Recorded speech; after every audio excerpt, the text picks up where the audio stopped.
কর্তামশাই বাজার থেকে মাটন নিয়ে এসে বলল, আর তোমার হাতের রান্না খাবো না। অরুচি ধরে গেছে মুখে তোমার হাতের রান্না খেয়ে খেয়ে। আজ আমি রান্না করব, তুমি খাবে।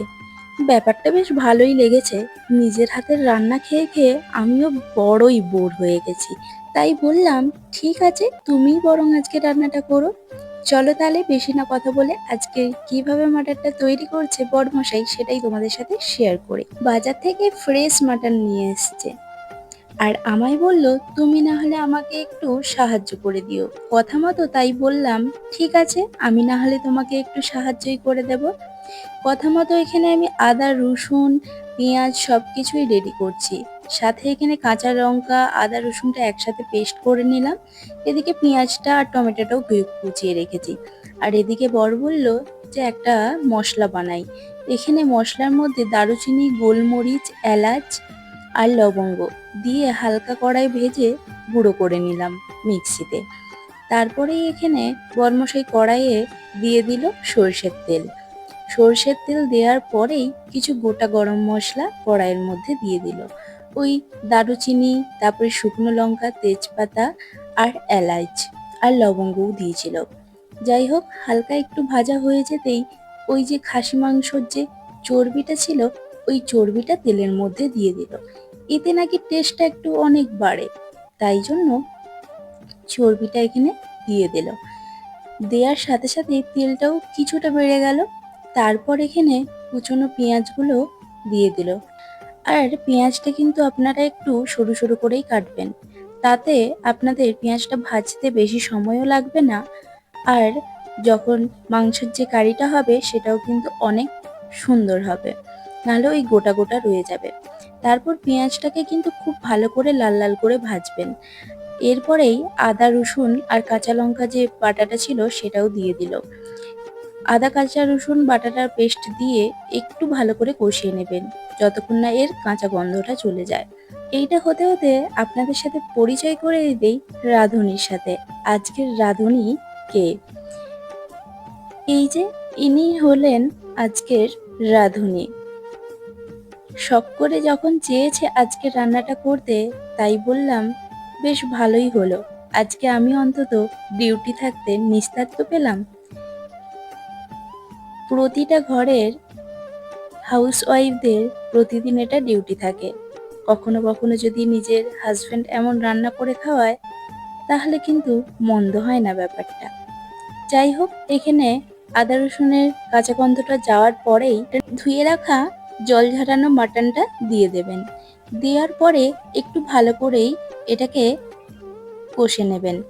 যতক্ষণ না এর কালারটা যাচ্ছে ততক্ষণ এটাকে ভালো করেই একটু কষিয়ে নিতে হবে। এরপর দেখবেন এর কালারটা একদম চেঞ্জ হয়ে গেছে। ঠিক এমন টাইমেই আপনাদের দিয়ে দিতে হবে হলুদ গুঁড়ো পরিমাণ মতো, কাশ্মীরি লঙ্কার গুঁড়ো, আর আপনারা যেরকম ঝাল পছন্দ করেন তেমন দিয়ে দেবেন। আর সাথে একটু ধনে গুঁড়োও দিয়ে দেবেন। আর এখানে লবণটাও দিয়ে দেবেন আপনাদের পরিমাণ মতো। এখানে সবকিছু দেওয়ার পরে একটু ভালো করে নাড়াচাড়া করে নেবেন। এরপরেও কিন্তু এখানে জল অ্যাড করবেন না। এখন কিন্তু গ্যাসের ফ্লেমটা হালকা মিডিয়াম রাখবেন। খুব বেশি যদি রাখা হয় তাহলে কিন্তু পুড়ে যেতে পারে। যাই হোক, এখানে এটা করার পরে ভালো করে কষাতে হবে। ঢাকা দেওয়ার দরকার নেই, এমনভাবেই আপনারা মাঝে মাঝে একটু নাড়িয়ে নেবেন। এরপর এখানে কেটে রাখা টমেটো কুচিটা দিয়ে দেবেন। টমেটোটা অনেক পাতলা পাতলা করে কাটলে খুবই ভালো হয়। তারপরে টমেটো দিয়ে 2 মিনিট নাড়ার পরে ঢাকা চাপা দিয়ে আবার 2 মিনিট পর ঢাকা খুলে আরও একবার নাড়িয়ে নেবেন। একদম গ্যাসের ফ্লেমটা লো করে রাখবেন। দেখবেন এমন টমেটো থেকে জল বেরিয়ে এসছে, আর মাটনটা থেকেও। এরপর একটু নাড়িয়ে চাড়িয়ে আপনারা যদি এখানে আলু খেতে চান মাটনের সাথে পছন্দ করেন, তাহলে অবশ্যই এই সময় আলুটা দিয়ে দেবেন। তারপরে ফুটন্ত গরম জল দিয়ে দেবেন কিছুটা। ফুটন্ত গরম জল কিছুটা দেবেন এখানে যেন মাটনটা 80% সিদ্ধ হয়ে যায়, সেই রকমভাবে আপনারা জলটা দেবেন। তারপর ঢাকা দিয়ে রেখে দেবেন। মাঝে মাঝে একটু ঢাকাটা খুলে নাড়িয়ে চাড়িয়ে নেবেন। এরপরে যখন দেখবেন একটু কারিটা ঘন হয়ে এসছে, তখনই আপনারা ফ্যাটানো টক দই ওপর থাকতে 2 চামচ দিয়ে দিতে পারেন। মনে রাখবেন, টক দইটা দেওয়ার সময় গ্যাসের ফ্লেমটা একদম লো করে দেবেন। আর ওই যে প্রথমে যে মশলাটা করে রেখেছিলাম ওটা উপর থাকতে দিয়ে দেবেন। এরপরে সিদ্ধ হওয়ার জন্য আপনারা প্রেসার কুকারে 4টে কি 3টে সিটি দিয়ে দেবেন। দেখবেন অনেক সুন্দরভাবে সিদ্ধ হয়ে গেছে। এদিকে আমার ভাতও রেডি করে ফেলেছি, আর এদিকে দেখো আমাদের মাংসটাও একদম রেডি। কেমন সুন্দর কালার এসছে সেটাই তোমরা শুধু দেখো। একবার অবশ্যই আপনারা বাড়িতে বানিয়ে খাবেন। অবশ্যই কমেন্ট করে জানাবেন কেমন লাগলো আজকের রেসিপিটা। ভালো লাগলে অবশ্যই চ্যানেলটাকে সাবস্ক্রাইব করে রাখবেন নতুন নতুন ভিডিও পাওয়ার জন্য। আর আপনাদেরকে দেখাচ্ছি যে কতটা সুন্দরভাবে মাংসটা সিদ্ধ হয়েছে।